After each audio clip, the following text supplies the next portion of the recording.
Sir, మాజీ ముఖ్యమంత్రి జగన్మోహన్ రెడ్డిపై బీజేపీ నేత భానుప్రకాష్ రెడ్డి విరుచుకుపడ్డారు. అయితే జగన్మోహన్ రెడ్డి గారు ఇచ్చిన ఒక స్టేట్మెంట్ అది తప్పంటూ, అది మార్చుకోవాలంటూ, ఒకవేళ అది జరగకపోతే ఆయన ధర్నాకు కూడా చేయడానికి వెనకబడను అంటూ ఆయన స్టేట్మెంట్ చేశారు.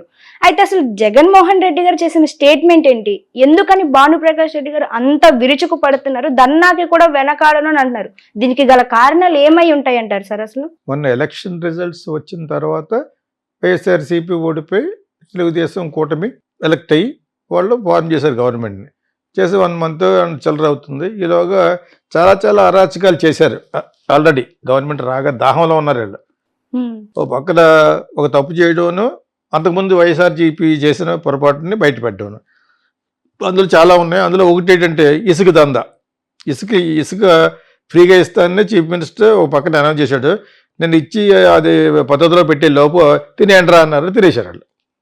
ఆల్రెడీ మేటలు వేసి నేను అమ్మేస్తున్నారు తెలుగుదేశం ఎమ్మెల్యేస్. వాళ్ళ యొక్క వాదన అంటే మరి ఎమ్మెల్యే అవడానికి మేము కష్టపడి వచ్చాం కాబట్టి మేము సంపాదించుకోవాలని చెప్పేసి దాహంలో ఉన్నారని చెప్పేసి మొత్తం తినేశారు. అలాగా ఒక ఎగ్జాంపుల్. అలాగే చాలా రకాల్లో జరుగుతున్నాయి. ఆ లోతుకి వెళ్తే అన్నీ బయటకు వస్తాయి. ఓకే, ఇది కూడా ప్రశ్నించాడు మన పవన్ కళ్యాణ్ ఉప ముఖ్యమంత్రిగా. దానికి వాళ్ళకి హైయర్ అథారిటీస్లో ఉన్న సీఎం తాలూకు వాళ్ళు కోపం వచ్చినట్టు కూడా నేను సోషల్ మీడియా చూశాను. తెలుగుదేశం వాళ్ళే తినేస్తుంటే వెళ్ళి ఇతను కొంచెం ఇంట్రాగేట్ చేసినట్టుగా వెళ్ళాలి. మరి అతను చెప్పాడు కదా, మీకు అన్యాయం చేయనని చెప్పేసి వెళ్ళి అన్యాయం చేయడం మొదలుపెట్టి చెప్పరా. ఇటువంటి ఒక రాచకం ఇది. తర్వాత మనం ఇందాక మాట్లాడినట్టు మాటల్లో వాళ్ళలోనే మటర్ చేసుకున్నాను. వేరే చోట్ల కూడా తెలుగుదేశం వాళ్ళు పేట రేగిపోయి చిన్నవాడి కానీ పెద్దవాడి వరకు ఉన్నారు. ఇంకా అమరావతిలో ఉన్నారు 2-3 గ్రూప్స్ ఉన్నారు. వాళ్ళందరూ కూడా ఈ ప్రభుత్వం వచ్చిందనే గర్వంతో, విజయ గర్వంతో చాలా అరాచకాలు చేశారు. వల్లభనేని వంశీ వస్తుంటే ఆడవడ రాయేశాడు. అది విజువల్స్ చూసాను నేను. అంటే ఎవరికాడే వాళ్ళ పార్టీ ఓటు గవర్నమెంట్ వస్తే మనం చాలా వెధవపాలన చేయొచ్చు అనేది బాగా ప్రూవ్ అయింది. ఇవన్నీ మనసులో పెట్టుకుని తను చేసిన పనులు మర్చిపోయి మరి అసెంబ్లీలో చంద్రబాబు నాయుడిని తన ఎంత హేళన చేశారో, జయమ చంద్రన్న అన్న వీడియో కూడా వేశారు అక్కడ.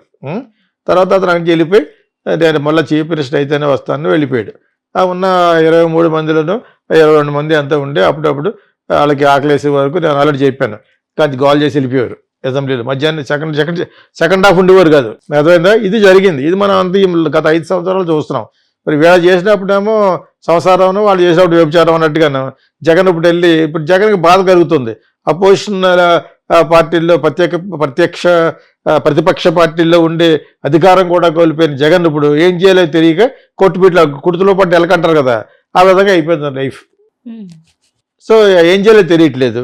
ఓకే, సో అంచేత ఉన్న పార్టీ వాళ్ళందరూ కొత్త వాళ్ళు. అతను అర్థం చేసుకునే పొరపాటు ఇది. పాత వాళ్ళు ఎక్స్పీరియన్స్ ఉన్న వాళ్ళు కూడా కాకుండా కొత్త వాళ్ళకి ఇచ్చి ఆ గెలిచిన 11 మందిలోనూ ఇతను చేసిన పొరపాటు వలన అక్కడ ఎటువంటి సహాయం లేదు. సరి కదా, క్రిటిసిజం ఒకటే, విమర్శ ఒకటే వస్తుంది అతనికి.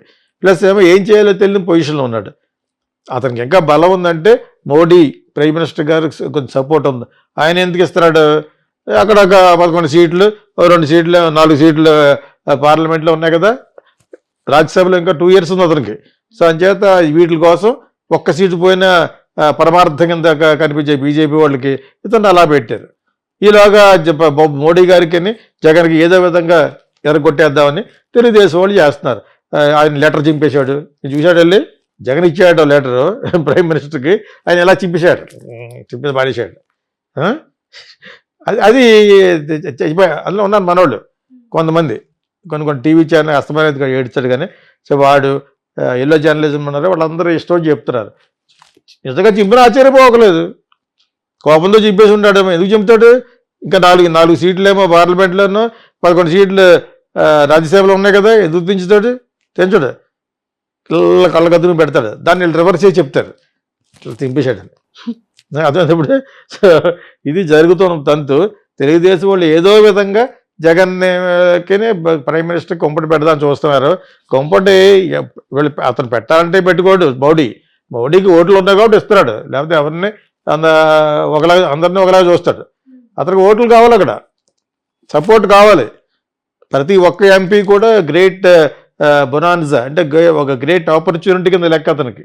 ఎవరికి ప్రైమ్ మినిస్టర్కి హోమ్ మినిస్టర్కి అని చేతి ఇప్పుడు జస్ట్ లేదంటే అలా తోలనాడు ఎవరిని కూడా, ఇంక్లూడింగ్ మైత్రి అమ్మాయి బెంగాల్ ఆవిడ మీద ఎఫ్ఐఆర్ బుక్ చేశారు. నువ్వు అలా బుక్ చేసుకుంటావు, ఎంతమంది బుక్ చేసుకుంటావు? సో అక్కడ గవర్నమెంట్ కూడా స్థిరత్వంలో లేదని చెప్తున్నాను, చాలాసార్లు చెప్తున్నాను యాక్చువల్గా. ఓకే, ఈ ప్రాసెస్లో జగన్ పరిస్థితి ఎందుకు పోలేదంటే స్టేట్లో అసలు అధ్వానంగా ఉంది. అతనికి ఒక ఫేస్ లేదు. There is no face for him to face it అంటారు చాలాగా. అలాగే అతనికి ఫేసే లేదు, అంత ఘోరంగా ఓటమి చెందింది. కానీ ప్రజల్లో ఓటింగ్లో మటుకు 40% ఉంది. ఆ 40% ఉంది కాబట్టే కొంచెం లింగం ఆడుతున్నాడు కొంచెం మనవాడు. అర్థమైతే ఇప్పుడు గోదావరి భాషలు చెప్పాలంటే కొంచెం ఎలా లింగం ఆడతాడంటారు కదా, ఎందుకు ఆడుతున్నాడు, అందుకునే ఆడుతున్నాడు. ఆయన చేత వీళ్ళు చెప్పినట్టు అంత ఈజీగా అది అయిపోతుంది యాక్చువల్గా.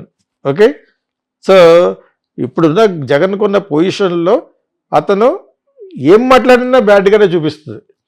యాక్చువల్గానే మీడియా ప్రకారంగా ఒక సోషల్ మీడియా తప్పితే ఎలక్ట్రానిక్ మీడియా అంతా కూడా 90% తెలుగుదేశానికి సపోర్ట్ చేసే వాళ్ళు కాబట్టి దానికి ఎల్లో మీడియా అన్నారు.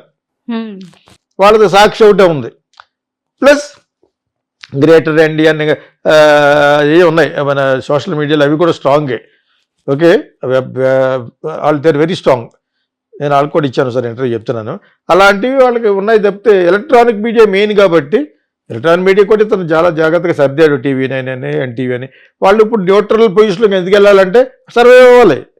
సర్వైవల్ ఆఫ్ ద ఫిట్టెస్ట్ అంటారు.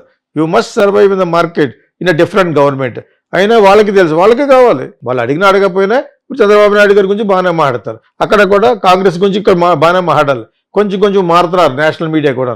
పూర్తిగా మోడీ అనుకునే వెనకాల చొక్కా పట్టుకెళ్ళిపోతే రేపొద్దు నిజంగా రాహుల్ గాంధీ కూటమి అక్కడ ఇండియా కూటమి అక్కడ వాళ్ళు కానీ సీన్లోకి వచ్చారనుకో ఇది తప్పైపోతారు. ఎంతసేపు నేషనల్ మీడియా కొన్నారు కొత్త ఛానల్ రావడానికి. అర్నాబ్ గోస్వామికి సపోర్ట్ చేసినట్టుగా కాంగ్రెస్ వచ్చిన తర్వాత చాలామందికి చేస్తారు. యాక్చువల్గా కాంగ్రెస్ అంటే ఫేవర్గా కొన్ని ఉన్నాయి. రాజ్దీప్ సర్దేశాయ్ అని వీళ్ళంతా కూడా చాలా క్లోజ్.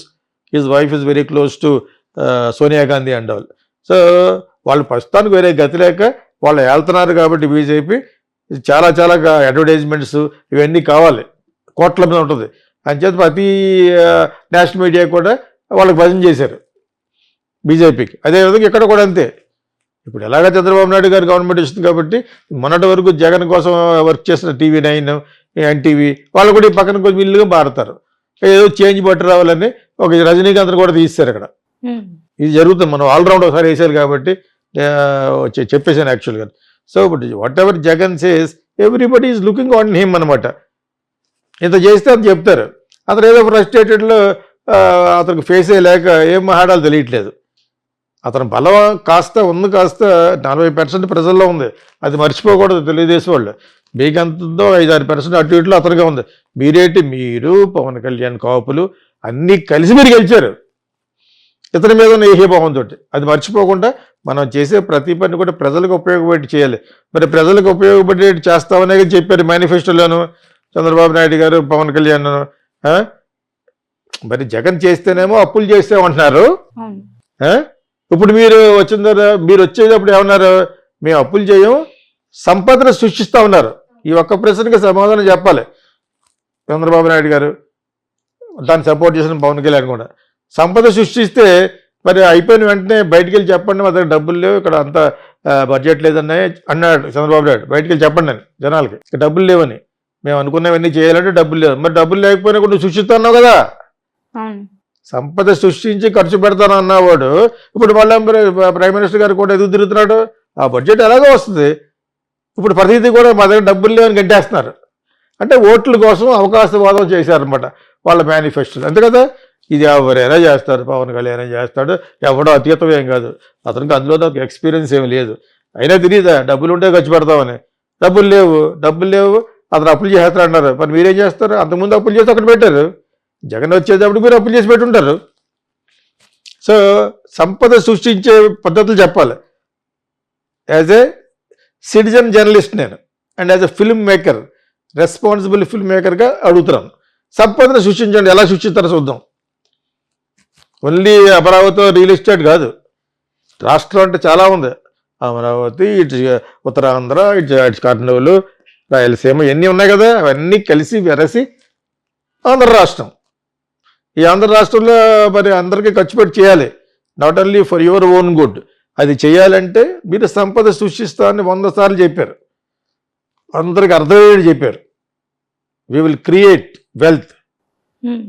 మరి ఏది ఇప్పుడు వెళ్ళి బయటికి వెళ్ళి చెప్పడం అంత డబ్బులు ఏమన్నాడు చంద్రబాబు నాయుడు.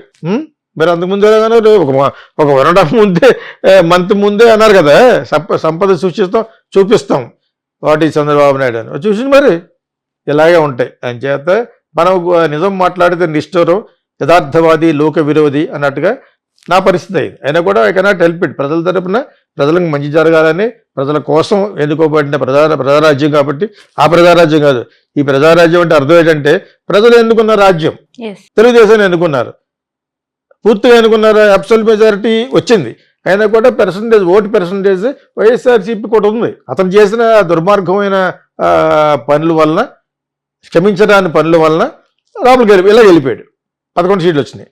ఎమ్మెల్యేలు కూడా నా పేరు మీద గెలుస్తారు కానీ మీ పేరు మీద ఏంటి అని కొత్త వాళ్ళని పెట్టేశాడు. అంటే అక్కడ రాయిని పెడితే రాయి కూడా గెలుస్తానే టైపులో ఆ గర్వం పటాపంచలు అయిపోయింది. The higher you fly the hard you fall. ఎదుగుట విరుగుట కొరకే అనేది మటుకు జగన్ విషయంలో అందరికీ ప్రస్ఫుటంగా అర్థమైపోయింది. So don't fly high, including వీళ్ళు కూడా. ఇప్పుడు ఇసుక దందా జరుగుతుంది, పవన్ కళ్యాణ్ వెళ్ళాడని సింపుల్గా మళ్ళీ వెళ్ళి కంప్లైంట్ చేశారట సీఎంకి. మరి అడగడా ఏదో కొంచెం గొప్ప మంచి చేస్తానని అతను వెళ్ళి వాళ్ళు చేస్తే తప్పు, మనం చేస్తే తప్పు కదా అన్నట్టుగా అడిగాయట. అది దాన్ని తప్పు పట్టుకున్నట్టుగా నేను విన్నాను.